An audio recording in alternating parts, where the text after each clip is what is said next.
Well, hello everyone. Welcome to Discovery Soundbites. My name is Marie Beam. I serve as CEO of Discovery Museum in Acton, Massachusetts, where we invite children and their families to explore science and nature through play, indoors and out. I am honored to be here today with Peter Gray, research professor of psychology and neuroscience at Boston College, whose work focuses primarily on children's natural ways of learning and the lifelong value of play, something that, of course, we believe in heartily at Discovery Museum.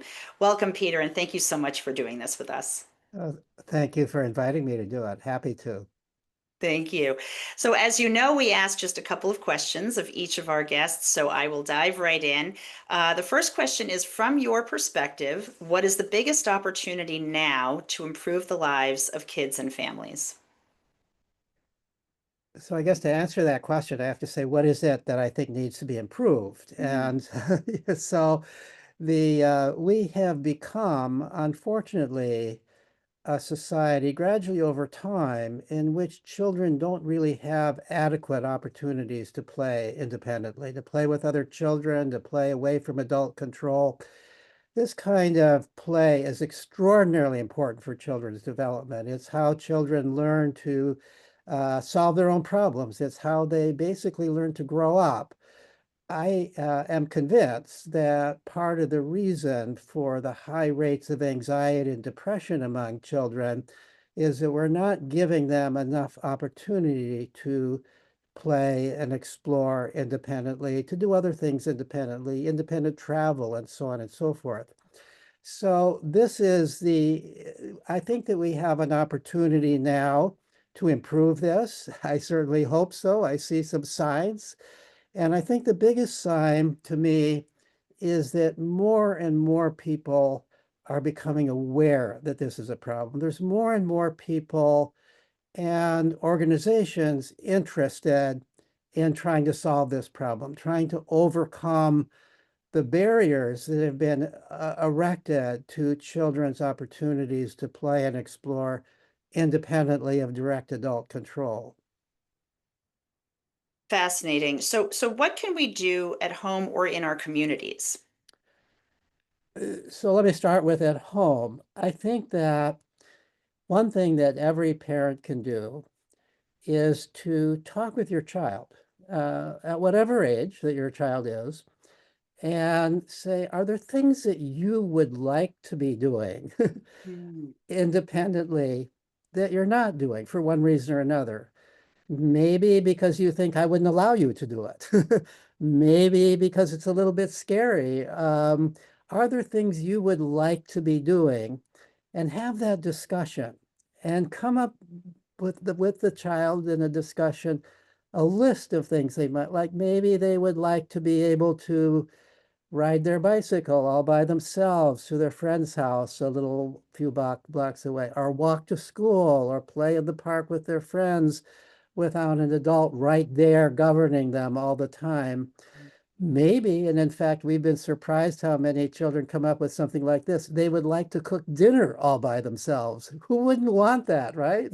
So I think that's one thing. There are many things that could be done at home, but I think that would come first to my mind of something that parents could do. It's wonderful. I still remember my kids asking if I could teach them how to make their own macaroni and cheese. So yes. Kids, it's really important to kids to be able to do things by themselves. It makes them feel proud. It makes them feel that they're growing up, and it is how children grow up. Mm, how wonderful. What is one bright spot that you are seeing, Peter?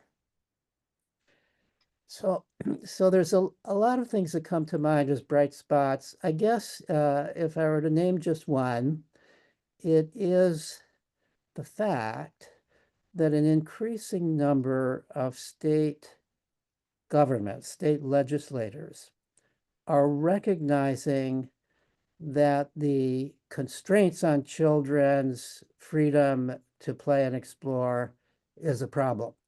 The Let Grow organization that I helped to found a number of years ago has been sponsoring in various states across the United States legislation which is called Reasonable Childhood Independence Laws. Mm. And basically, what these laws state is that it's up to parents, not up to the state, to decide what's safe for a child or not safe for a child, unless any reasonable person looking at this would say this is unsafe.